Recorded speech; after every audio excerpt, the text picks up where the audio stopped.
If I had the chance to go back in time, build a time machine or something, and sit down with Ron Brené 10 or 15 years ago, there are a number of things I would want to tell him about everything I've learned in hi-fi.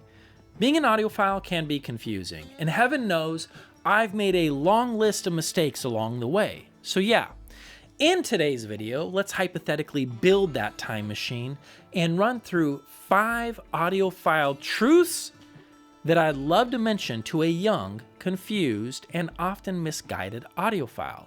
And who knows, maybe these 5 things might help keep you from making some of the same mistakes as well. And with a warm welcome back to New Record Day, that's exactly what we're going to do. Coming in at number 5, let's crack open this can of worms with the hot topic of measurements. All that fancy data that's supposed to mean something super duper important. A guiding light to help us lost audiophiles find our way through the dark and figure out what speaker to buy and why. And look, for some folks, measurements alone might be enough to feel confident pulling the trigger. But for this cowboy, I tend to treat measurements more like a map. And to be clear, not necessarily a map of where I'm going, but more of a map of where I've been. Because measurements become way more useful to me once I had enough listening experience to understand what I liked and what I didn't. So let me explain that. When you're brand new to hi-fi, you might not actually know what you like yet, or why you like it. Sure, you can stare at graphs all day and listen to the measurement guys ramble on about the coveted Harmon curve, but at the end of the day, only you can decide what flavor of hi-fi candy you tend to enjoy. Maybe you love a little bit of bloom in the mid-bass. Maybe you like a BBC dip in the mid-range. Maybe you want a little extra sparkle up top. Maybe you like the softer presentation of a fabric dome tweeter instead of a metal dome. There's no right or wrong answer here. The point is this: taking a chance on a speaker based only on measurements before you've really heard enough gear is like ordering mint ice cream and getting handed pistachio instead. It might be great, but if you don't know your own taste yet, how would you know? So my advice is this: explore as much as you can. Listen to your buddy system. Take a trip to Texas and come to the sound shed. Take notes. Pay attention when something really stands out to you. And when you find a speaker that sounds incredible for whatever reason, that's when I would suggest rolling up your sleeves and digging in to the measurements. Maybe that speaker had a gentle downward slope in room. Maybe it had a little extra energy in the bass. Maybe it had a soft dome tweeter with a relaxed top end. Maybe it had some stored energy that you actually liked because it added a little bit of extra something here or there. I don't know. But once you start connecting what you hear with what you see, those graphs become way less intimidating. Eventually, scanning a frequency response or pulling up a spectral decay becomes second nature. So let measurements be a map that helps you learn from the gear you've loved and the gear that you haven't. Because if you know that you hate a speaker that sounds, a little bit too hot or shouty, and you start seeing a rise around 2 kilohertz or a bunch of stored energy in the upper mid-range, well, chances are you've just saved yourself a whole lot of money and frustration.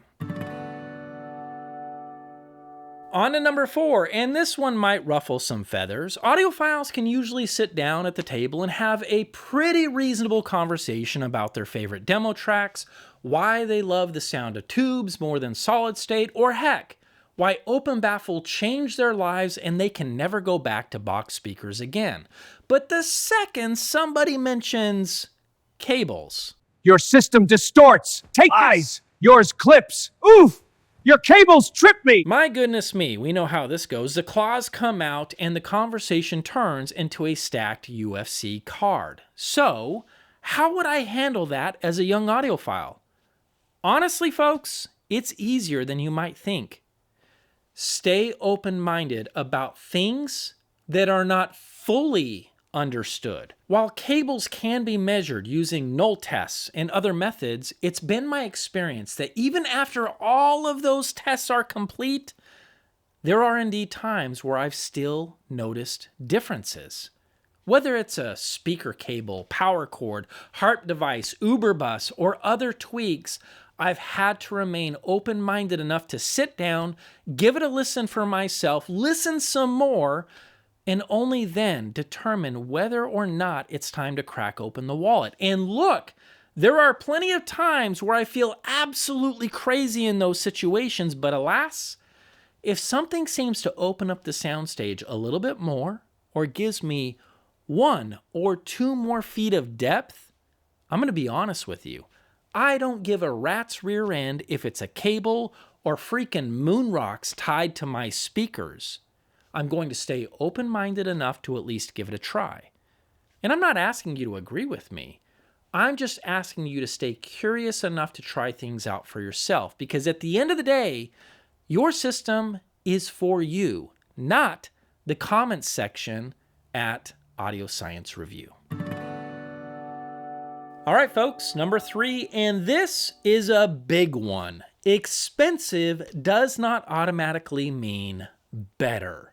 As an example, these speakers sitting just over my shoulder are up for review this Sunday. And with the stands, they're going to set you back around $14,000. That is a ton of money. There's no getting around it. And look, it's rare that I get to play with toys at this price point, but let me up the ante for a second and remind you I've reviewed the Daniel Hertz M4 system, which comes in north of $200,000. And here's the kicker. I would take these speakers over that entire system any day of the week and laugh my way to the bank. In fact, for me, it's not even kind of close. Now, that doesn't mean the Daniel Hertz system is bad. There were certainly things about it that I appreciated. But the point is this, price alone did not make me love it more. And that is a really important lesson to learn early. Because when you're brand new to hi-fi, it's easy to assume that if something costs more, it must be better. That if a speaker is $20,000, it must absolutely destroy a speaker that cost $5,000. But that just isn't always true. A lot of this hobby comes down to personal taste, system matching, room setup, driver materials, and understanding your own preferences. Some people love a warmer presentation, some people want a sharper, more detailed sound, some people want huge dynamics and chest-thumping bass. Others just want a speaker that disappears and melts into the room. So, just because a speaker is expensive, don't think for a second that it's automatically going to kick the snot out of your humble and reasonably priced boo carts. Because the truth is, it might not. Rounding the corner at number 2, buy used or consider doing it yourself. Folks, the profit margins in hi-fi can be just plain ridiculous. And much like buying a car, the second you roll that shiny hunk of metal off the lot, a lot of the value just went straight down the drain. Hi-fi equipment is no different, and that's exactly why guys like Big J do so well with buying and selling ultra high-end gear. Heck, his entire channel and livelihood is based on this alone, and there's nothing wrong with that at all. In fact, I think we can learn from it. Whether it's the latest DAC or some fancy pants amplifier, I would strongly suggest cracking open US Audio Mart, AudioGone, or the classifieds over on Audio Circle to see what's hanging out there.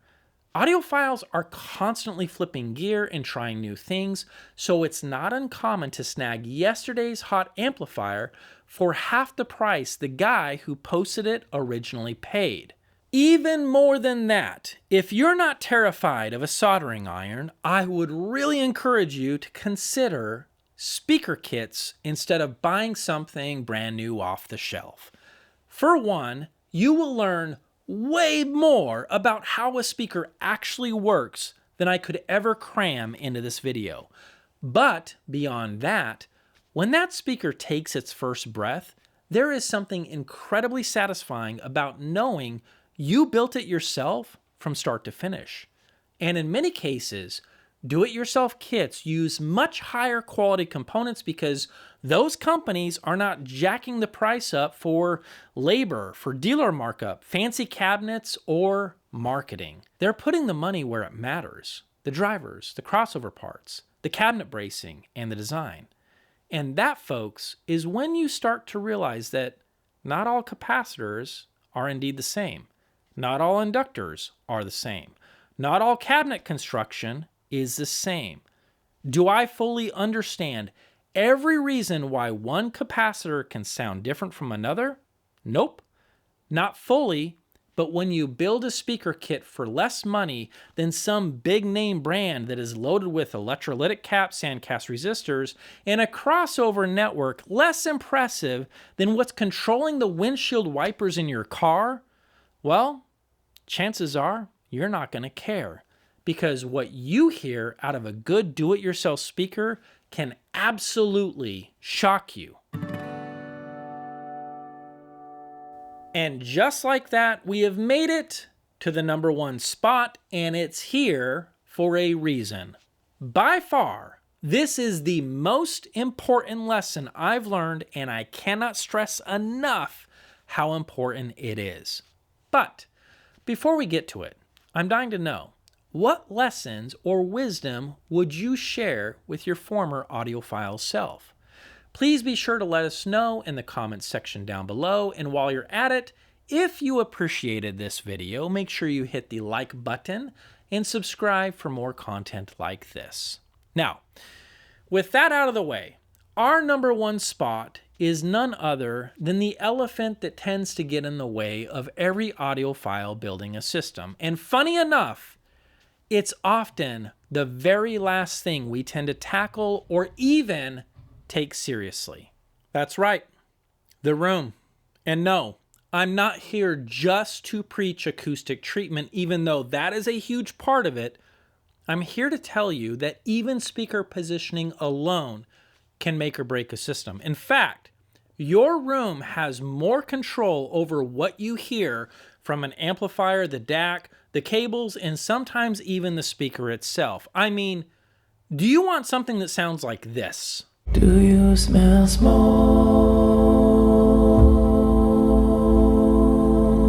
Or would you rather listen to something that sounds like this? Do you smell smoke?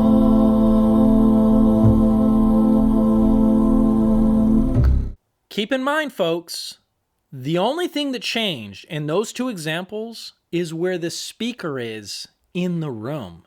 And that, my friends, is free. It costs nothing. So, roll up those sleeves and check out our comprehensive guide to speaker placement. We call it LOTS, or Loudspeaker Optimization Techniques for Soundstage. And after that, head on over to the 5-part series that covers the entire build of the sound shed, complete with real-world examples of what acoustic treatment actually does and what it sounds like before and after. Because at the end of the day, if your room is working against you, even the best gear in the world, it simply doesn't matter. You might as well have just gone to a thrift store and, grab some beat-up Advents and call it a day. None of that matters unless you really tackle the room. And there you have it, folks. 5 audiophile truths that I wish somebody had sat me down and told me 10 or 15 years ago. And the funny thing is, none of this is really about chasing perfection. It's about making fewer mistakes, saving a little money, staying open-minded, and figuring out what actually matters to you. Because at the end of the day, this hobby is supposed to be fun. It's supposed to be about discovering music, getting lost in your favorite albums, and building a system that makes you want to stay up too late listening to just one more song. And if I can help save you from wasting a little bit of money chasing the wrong things or overlooking the stuff that matters the most, then hopefully this video did its job. And with that, folks, my name is Ron. This is New Record Day, and I'll see you guys in the next video.